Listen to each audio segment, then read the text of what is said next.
नमस्कार दोस्तों, मैं कश्यप स्वागत करता हूं आप सबका आहट एक अनहोनी की चैनल पर। दोस्तों, आज की कहानी में आगे बढ़ने से पहले अगर आपने मेरी चैनल को सब्सक्राइब नहीं किया तो अब कर लीजिए। मैं सोमवार से शनिवार रोज़ ही नए वीडियोज़ पोस्ट करता हूं। दोस्तों, रात को ज़्यादा पी लेने की वजह से सुरेश दिन में बस स्टैंड पर सामान उठाने के लिए नहीं गया।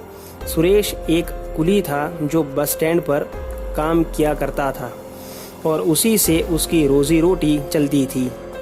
सुरेश शाम के समय स्टैंड पर गया और शाम के समय ज़्यादा बस भी आती थी तो उसे आज अच्छे पैसे भी मिल गए थे। दोस्तों, पैसे कमाने के बाद सुरेश एक चाय के ठेले पर गया जहां वह रोज़ ही चाय पीता था। वहां उसे पता चला कि बाबू, जो रात को ही कुली का काम करता था, 2 दिन से काम पर नहीं आया था। सुरेश को लगा कि शायद वह बीमार होगा या फिर गांव चला गया होगा। दोस्तों, जब रात को 12:30 बजे आखिरी बस आई, उसमें से एक लेडी पैसेंजर ने सुरेश से कहा कि भाई साहब, अभी कोई सवारी नहीं मिल रही है और मेरे पति का नंबर बंद आ रहा है। शायद वे मुझे लेने न आ सकें तो मैं बस स्टैंड पर पूरी रात नहीं रुक सकती। क्या आप मुझे मेरे घर तक छोड़ देंगे? तब सुरेश ने पूछा कि आप कहाँ रहते हो? तो उसने बिल्कुल नज़दीक का गांव बताया जो सुरेश के घर से भी पहले पड़ता था।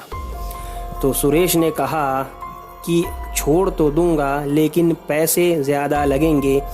मैं तो सिर्फ सवारी पर सामान रखने का पैसा लेता हूँ।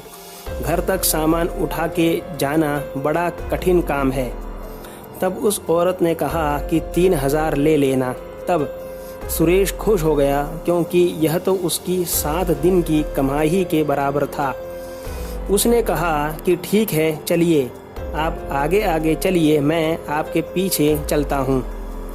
सामान काफ़ी हल्का होने की वजह से सुरेश को तकलीफ़ नहीं हो रही थी सामान ले जाने में और वह तेज़ी से चले जा रहा था। उसके पीछे पीछे सुरेश भी तेज़ी से चलता रहा। अचानक वह औरत पीछे से बोली कि यहीं रुक जाओ।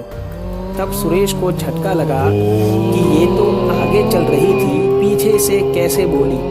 और वह पीछे मुड़ा तो वह औरत सुरेश से कहने लगी कि यहाँ से दाहिने मुड़ना है, बस थोड़ा आगे मेरा घर है। तब सुरेश ने कहा कि आप पीछे कैसे हो गए? आप तो आगे चल रहे थे ना। तब वह औरत हंसी और कहा कि आगे चलिए।